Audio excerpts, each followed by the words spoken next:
It's recording. Is it okay? Hey, hi, Professor. My bad, bro. Hi, Professor Brotherton. My name is Daniel Olvera,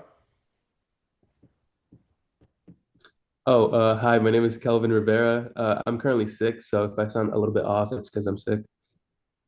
Hello, my name is Odalys, but they call me OJ. and we're Group 3.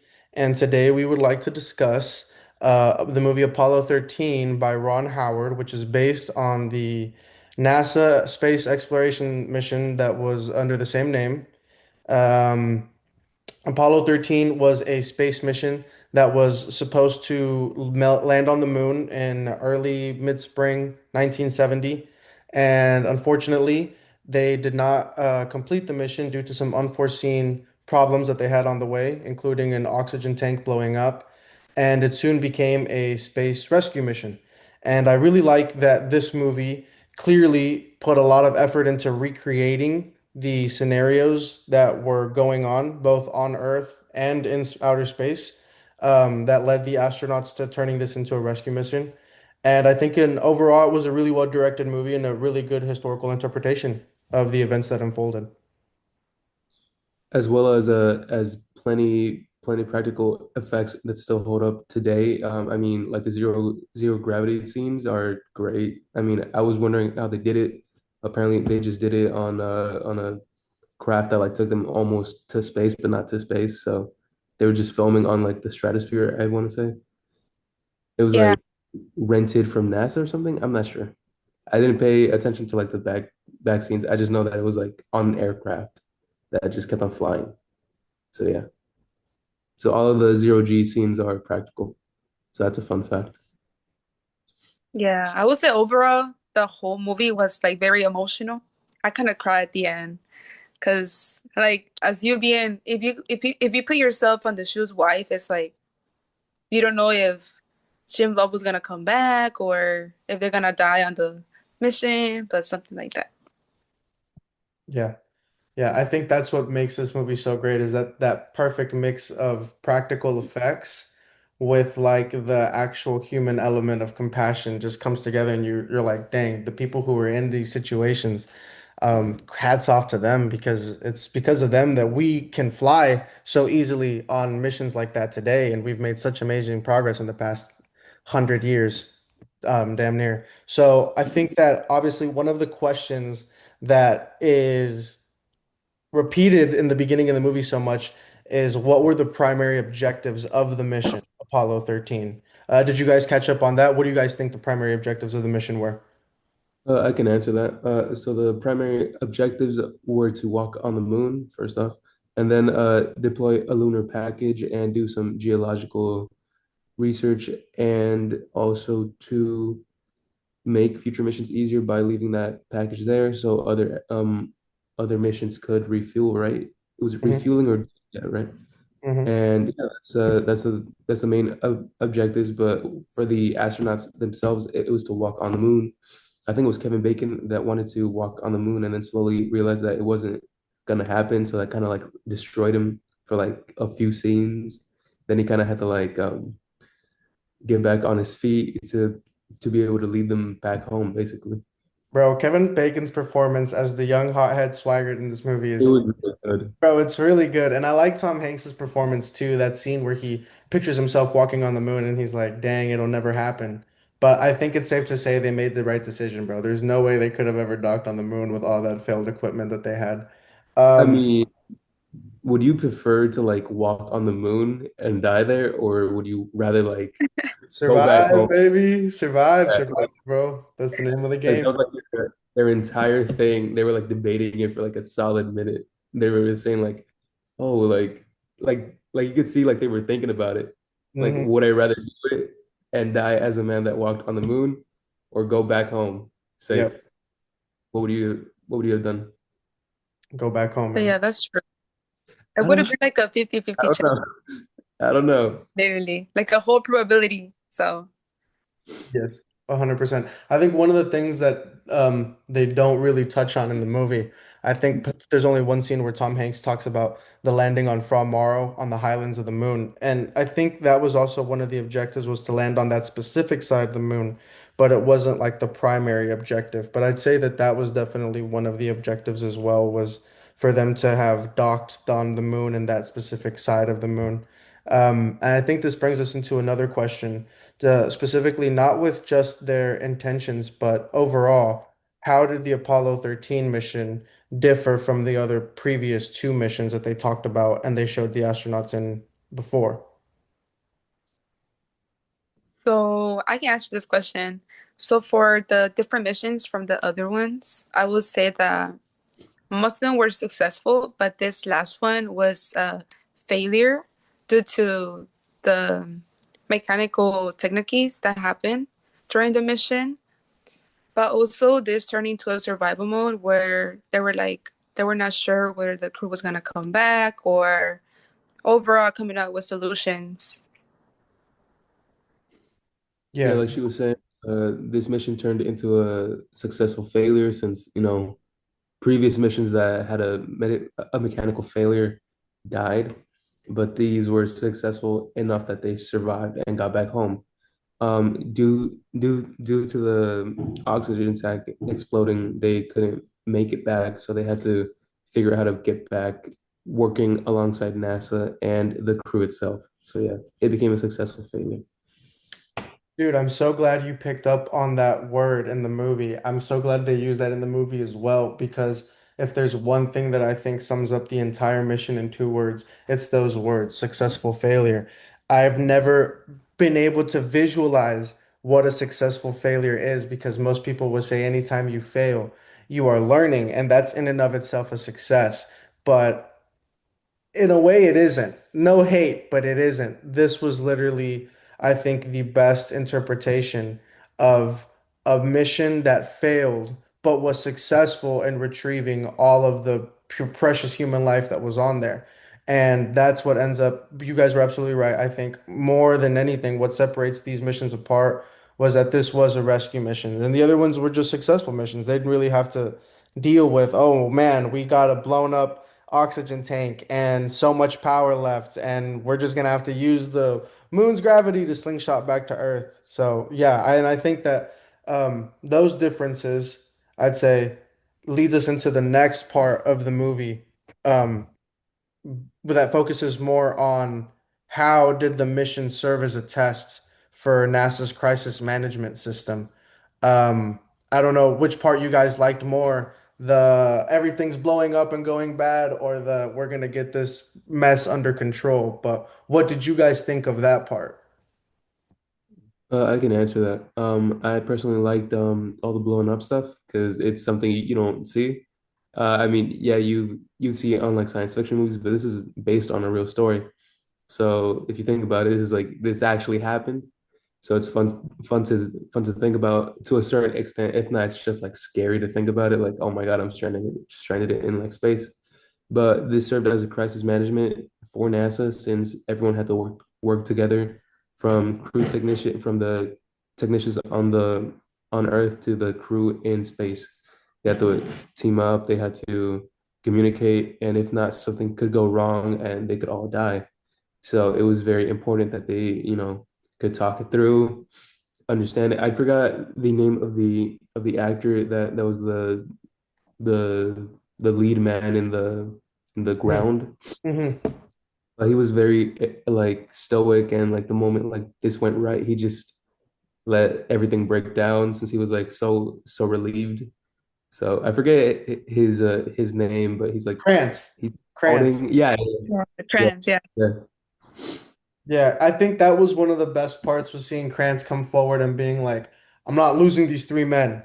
We're changing this mission. This is a rescue mission and we're gonna get these three men home. That was definitely one of the most important things. I do want to touch on something that you said too, bro. The blowing up stuff and all of that. Did you guys feel could you really feel by seeing that how the gravity of the situation? This is just a free open question, anyone can answer it. Did you guys feel the Yeah. gravity of the situation when you saw things blow up and you saw NASA speed up and get to work? Yeah. Yes. It just Yeah. felt really wrong seeing that. Like, I mean, it's a mission to space. It should be, smooth. should be fast, but stuff blowing up. Like I said, it's fun to see, but then like you start thinking like, oh my God, this happened like in real life. How would I react to it? I would panic. That's just me. Yeah, I would say that adding into that, they were also testing the gadgets and they were doing simulations. And that's how you knew that they were so stressed out that they even started doing arithmetic questions or problems where they were like, oh, I don't know what's missing. The numbers are not, they are not matching up with the results. They were kind of like panicking. I was like, no, You Well, could I I was tell. bad. think I would ask you then, Odalys, do you think the team handled the crisis well? Well, I would say at first they didn't, but at the end, I feel like as they started working as a team, they started to see, oh yes, we got to get this crew back to Earth safely, but also we don't want to lose the whole crew and space. So it was like a whole probability that they had. Yes. And adding on to that, I think that they handled it as well as they could because every, mission before that, if it went successfully, they came back. If it didn't, they never came back or they died like on re-entry. So I think they handled it as well as they could because I mean, how would you react to like going to space, everything should be fine, and then like stuff starts blowing up? You'd probably panic. Yeah. I would probably panic too. Like Kevin Bacon was like strictly focused on walking on the moon, and then like he started breaking down, and then I would break down if I saw Kevin Bacon, start to like doubt himself. So they did it as well as anyone could in that situation, honestly. Well, see, and that touches on something really good too, bro, because the panic that sets in and the crisis that sets in. Um, I'm not electing myself a great astronaut. Lord knows I could never do that job. But when the carbon monoxide filters start to fail because of the electrical systems that are going off, um, Fred Haynes is supposed to be calculating how long they can survive with the carbon monoxide buildup in the shuttle. And they keep telling him the numbers are wrong, the numbers are wrong, because we can already feel it and the levels rising higher and higher. And he looks at his Mhm. numbers and he goes, I see the problem. I only calculated it for two people. And Swagger, it's like, oh, that's fine. I'll just hold my breath like as a joke. Like it sucks to say it because he made a mistake. He definitely did, and that's a rookie mistake. There's three people in the cabin, bro. You can't just calculate for two. But when the panic sets in and the rush and the anxiety sets in, you make mistakes like that. One of the things that I really liked that Ron Howard showed as well was how Tom Hanks was in the shuttle doing the numbers and on paper, bro, on paper with the mechanical pencil. And back on headquarters, there's like four people also doing the numbers, and they all give him the go. And then that's how they, but like, it's crazy to think you could just use a calculator now. And I'm sure you could have back then, but the lack of power, you're doing everything by hand. Plus, you're panicking, plus, you're sweating, plus, you're cold. It's hard.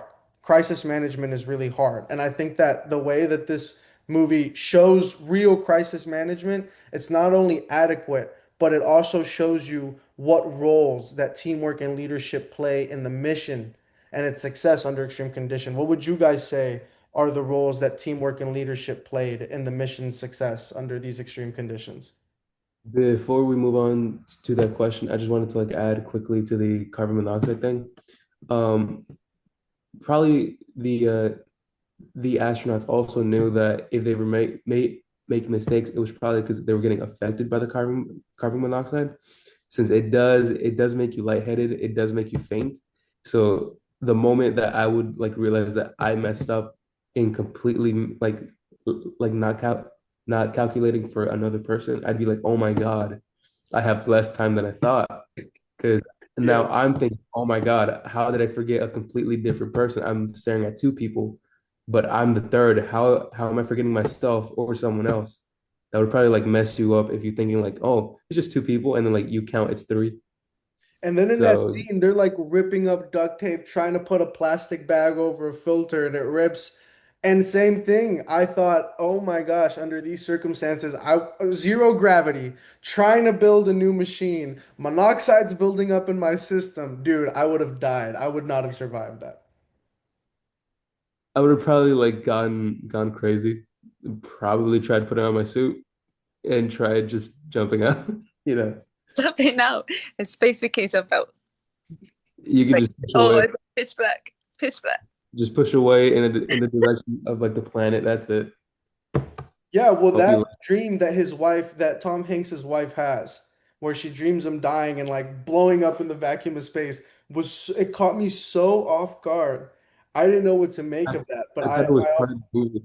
yeah, yeah, but it's Yeah, obviously meant to show you like the anxieties and the fears that people go through and the importance that it places on teamwork and people working to and just cooperating, man. yeah. Yeah, for sure. Um, Going on to the next question, I would say that Jim Lovell, he kept the crew calm and focused whenever they were panicking. Even though also Kranz was also keeping the whole team with a high moral, and they were coming up with solutions where they were testing gadgets, simulations, and the arithmetic. As I said before, I feel like that was one of the roles that I really did like about the movie, like how they kept the leadership on top, knowing that it was like a whole crisis, like you said, Daniel. It was like super exciting. It was good. It was pretty awesome how they kept it. Honestly, crisis management was pretty good there. Like we were saying earlier, everyone here would have panicked. You would have panicked if you would have like, started doing calculations, missed out one person, started thinking, "Oh my God, carbon monoxide is getting to me." Everyone there was doing great in crisis management, better than most people would ever react to it, even trained professionals. I mean, you're in space, you're in a place that almost, there's no actual, whatchamacallit, data on apart from like, oh my God, if you go there, you're gonna blow up or you're gonna die if you do something wrong and something goes wrong, you're gonna instantly start panicking. Everyone there did a great job, handling crisis management and communicating properly. Yeah, some of them were screaming sometimes, some of them were crying, but that's, the best they could do. But they got through it. It's human nature to panic, but they got through it since they were focusing on themselves and everything at the mission. They were basically trying to desensitize themselves to anything happening. So they were just trying to be calm and following orders, basically. I agree. I'm glad that both of you guys touched on that rough patch that they had in the beginning and in the middle. Um, One of the things that I think is the hardest to do in times of crisis is to remain calm. And I like that the movie, whether it was for dramatic and script reasons or for historical accuracy, shows you how hard it is to stay calm in times like this. I kind of hated to say it, but whenever Kevin Bacon was they were getting mad at him because he's like, what did you do? You turned on the oxygen fans and you didn't even check the gauge. You should have known it was going to blow up. And he's kind of telling them, and why do you think they won't give us a re-entry procedure? Because they know we're going to die and there's nothing they can do to save us. They're just letting us be doomed. And valid reasoning, all due respect. If I was in his circumstances, I would think the same thing. We're a lost cause. NASA's not going to spend millions of dollars in manpower trying to get us home. They're going to try and stall us as long as we can. And if I was in Tom Hanks or in Fred Haines' shoes, I would also feel like, hey, you were supposed to check this, you didn't check it, and now we're blowing up. But the fact of the matter is, like Jim Lovell ends up saying, none of this is going to get us anywhere. Let's just put our effort towards getting back to Earth. And that's ultimately what did save them. The decisive decision making, working in collaboration. Yeah, all of that stuff. I 100% agree with you guys. I Adding think back, oh, go ahead, brother. sorry, go. No, no, no, please, you. So adding back onto that, with the whole turning, with the whole turning against each other, like I said, crisis management was really good because I would have gotten really, really defensive. I would be like, this isn't my fault. The machine just blew up and just started like swinging, but that would be like a really bad situation there. I mean, you're gonna fight somebody over like this, and you're all gonna die if you can't like make up. But yeah, honestly, Kevin Bacon handled it really, really well, taking the blame and then like, just moving on from it. Because honestly, I would have been like defending myself. How was I supposed to know if I, turn this on, it's gonna blow up, NASA told us it's completely fine. And then like it just blows up on me. And now it's my fault. I would have gotten like really defensive. That's just me.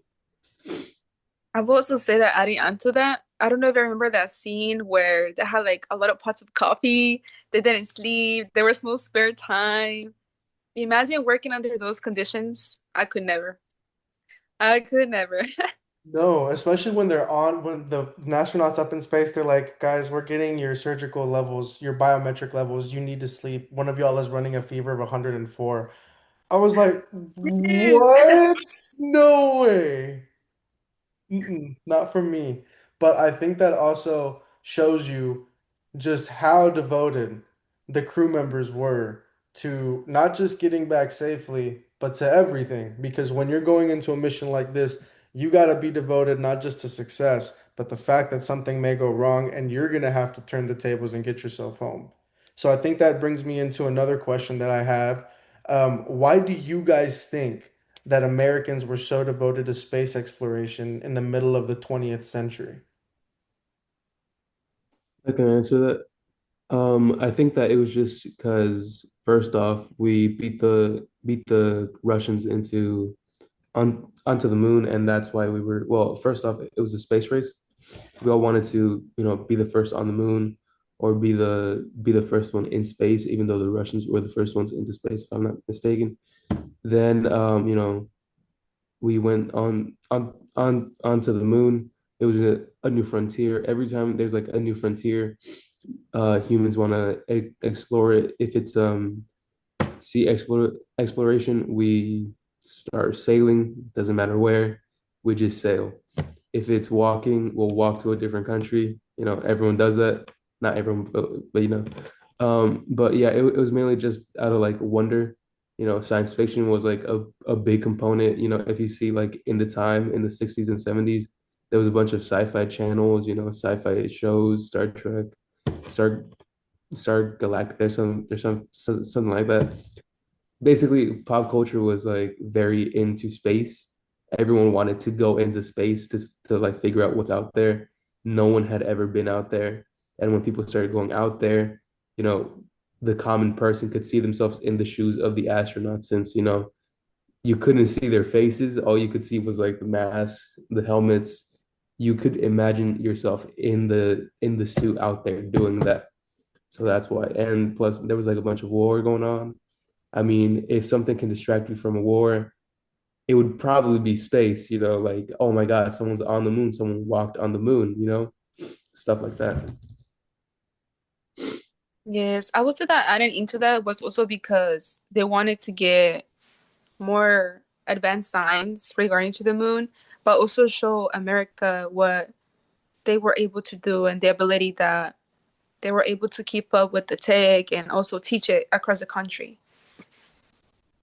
100%. I think that one of the things that I think this movie does a good job of is showing in very few scenes, in very few words, just the culture around space at the time of the 1960s in the United States, with its opening about how all the Apollo missions that came before it, the one that failed and the astronauts were trapped inside because the hatch door wouldn't open.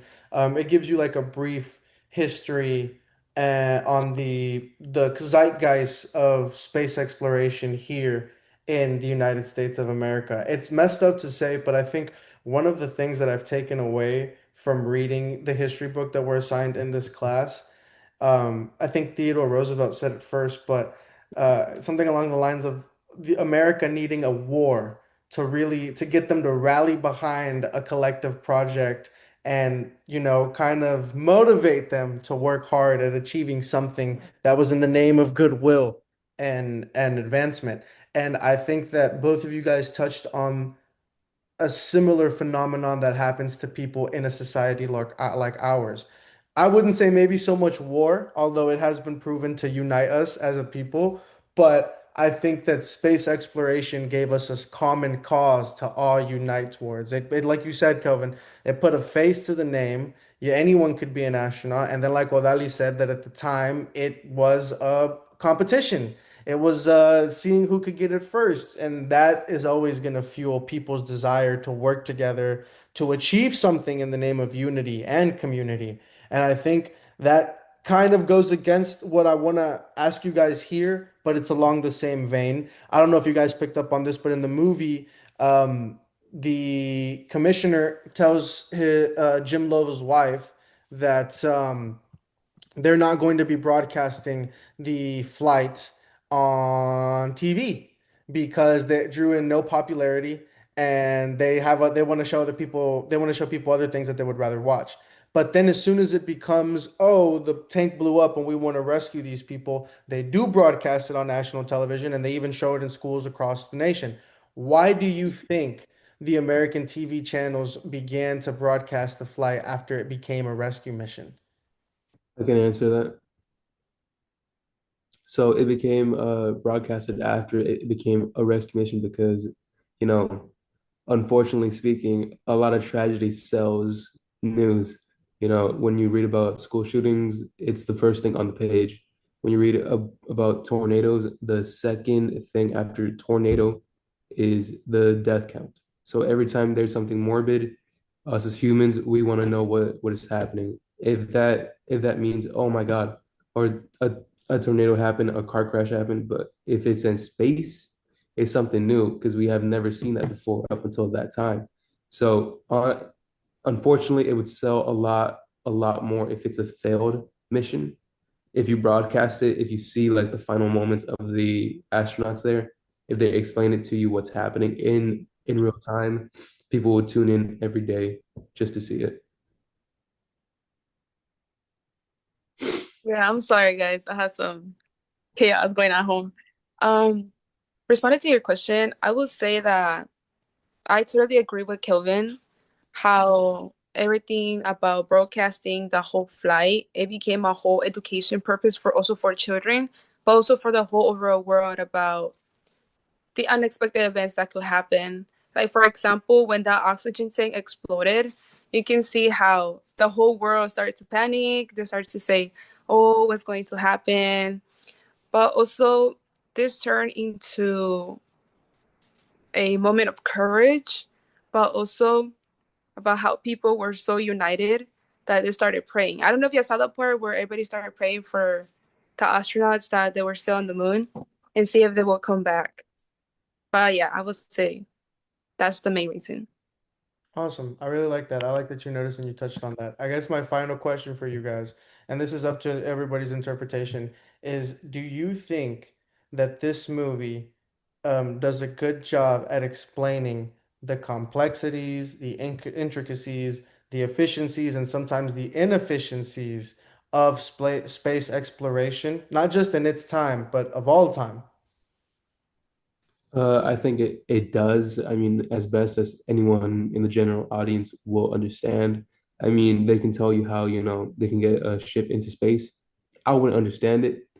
I don't think anyone else here would understand it. I don't think my major is anywhere close to anything with space travel. I'm just an artist, so I wouldn't understand anything. But it did a very general good job to explain it to my brain, and I think it did a very good job explaining what happens and what can happen in space travel. Stuff can go wrong instantly. It's a miscalculation. Everything can blow up, basically. Yeah, I would say that adding into that, it was actually pretty interesting how the whole movie reflected on how being an astronaut and also being part of NASA is a part. It's like a really hard job. Like it's a lot of stress, a lot of like you said, crisis management. You just gotta keep up with your hopes and hoping that everything turns out well. Yeah, I 100% agree. I think that the seriousness, the tone, the scenes and moments that this movie chooses to focus on does a good job at communicating how this job is a communal effort, how one thing that goes wrong can lead to an abundance of things that go wrong, how you really have to be prepared for absolutely everything. I think it also does a good job at explaining the context surrounding these moments. You know, if I'm not mistaken, um, the Wilbur and Orville Wright brothers had done their first flight of a man-made airplane in 1907 or 1913. I may be wrong, but early 1900s. Here we are, 50 to 60 years later. we're not just flying paper planes. We're literally creating rockets that go to the moon. It's an incredible period of time to focus on and incredible advancements to focus on because rarely has there been so short a time and so much progress in one field as space exploration.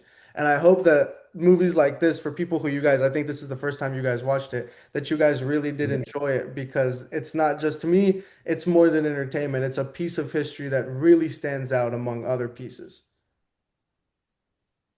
Yeah, I just think that also adding on to that, once you think about it, a lot of people might have never thought about going to the moon like that. I mean, what if like let's say that someone was born in like the 1900s, right? And you saw the first airplane and said, "Oh my God, that's the first time. That's the first time flying." Then like a few years later, 1960 something, you see like the first man on the moon.